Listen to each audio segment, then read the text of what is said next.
This is what I was talking about, Daisy. It's really amazing, this collection. I mean, the Habe Yassin, starting in the 1940s, built this basically single-handedly by himself. It's amazing.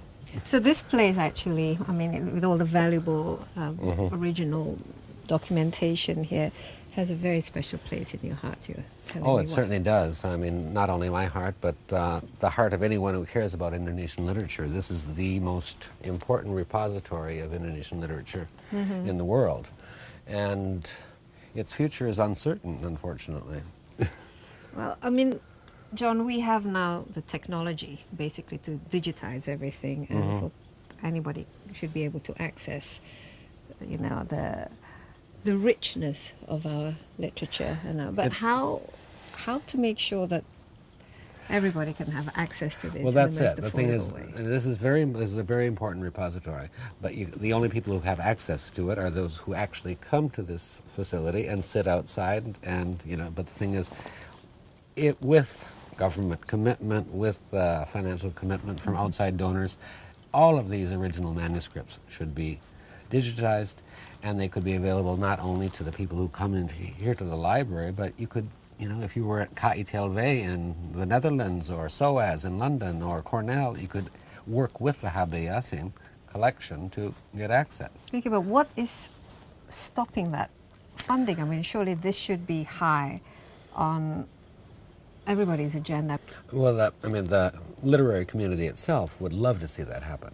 They would, but everything costs money. Everything costs money, and this collection, as extensive as it is, and with the staff that I have, they survive on, I think, approximately 11 million rupiah a month, which is absolutely nothing.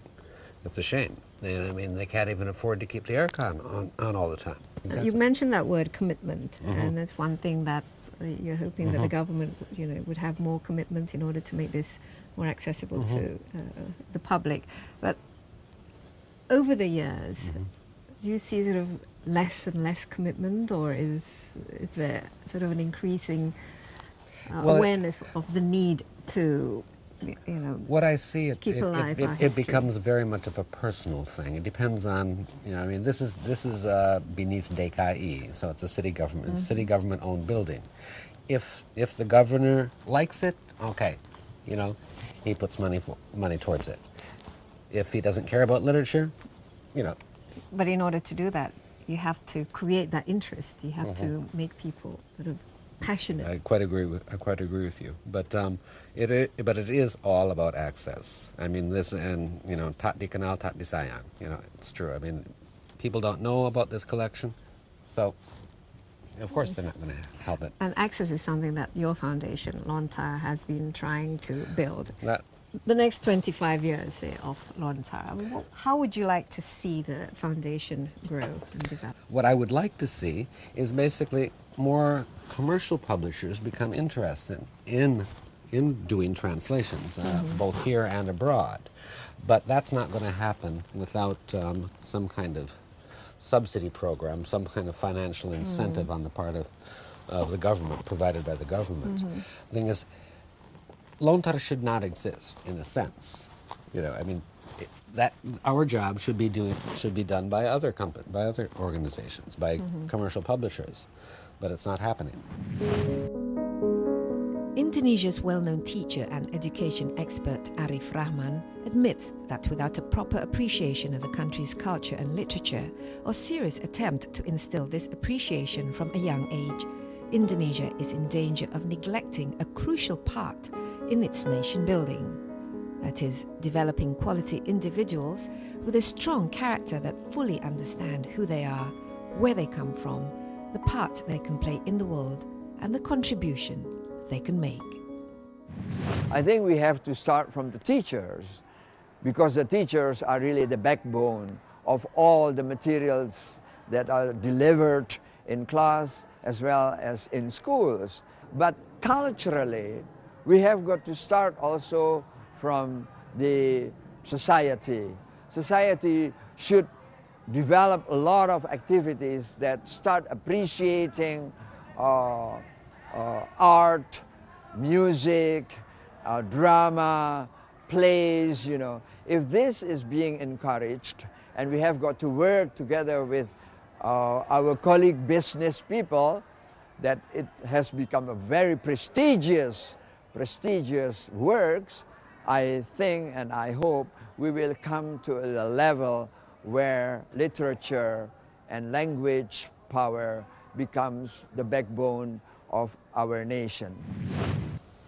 I would like to go back to what you said in the beginning when we talked about why should we even, bother with appreciating our literature. And part of it is just to help us sort of have this sense of nation building and this sense of identity, and particularly with Indonesia. I mean, compared to other countries, we're much younger as a country.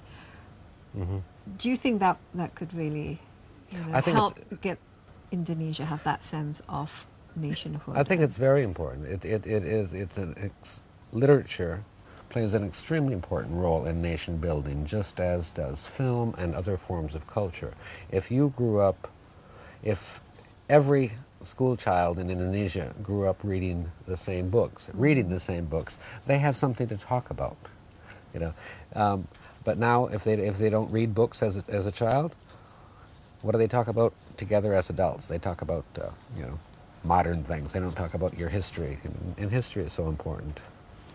And some of the novels that you are translating, like the Siti Nurbaya and Salah Asuhan, do you see that being read and consumed in school as a staple of their literary Well, I think education? it should be. I think it should be, and I mean it should be augmented with modern texts as well.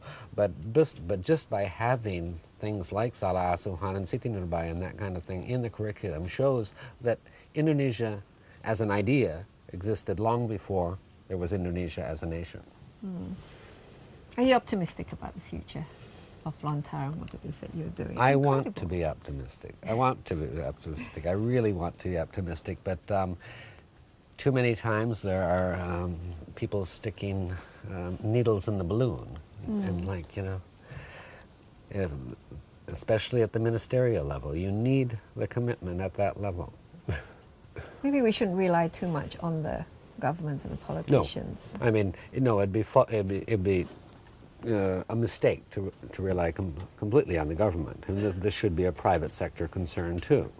I think also the important thing is to have that as part of the educational curriculum, reading them and knowing our writers and our playwrights and our poets as part of our heritage, as part of our tradition, and as part of our cultural richness. I completely agree with you. I mean, put money into literary festivals, put money into publishing, put money into textbooks, put money into books, put intellectual property. That's what it's all about. I mean, the written word is the major source of all new inventions. And Indonesia's fallen behind. Yeah. And if we want other people to be interested in us, we should exactly. I mean, be interested in our own stories. Take even your wayang kulit comic books. They could be great games. They could be great apps. It's a creative industry that's not being exploited properly in this country. Okay, let's get back to you yourself and your future ahead. I know you said it's very much tied with Lontar. How do you see yourself, and where do you see yourself? Is this going to be sort of the end of the road for you here in this country, or where do you see I'm not sure about that. I would actually like to spend more time in the United States and elsewhere, not only for myself, but also to promote Indonesia. I know a lot about Indonesia.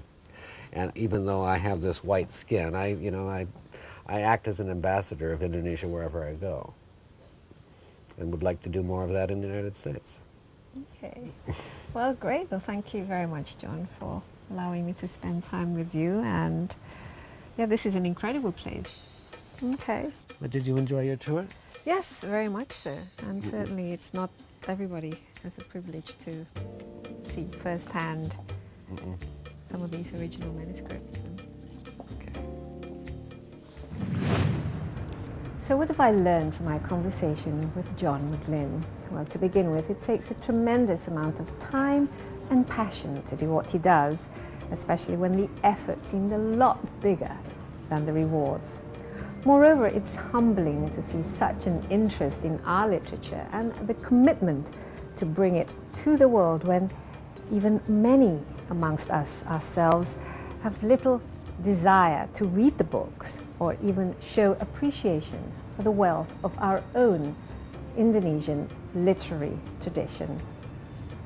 And that's all for this episode. Don't forget to join me next month where we meet another figure who makes a difference to our lives here on Face to Face with Daisy Anwar, bringing you the world.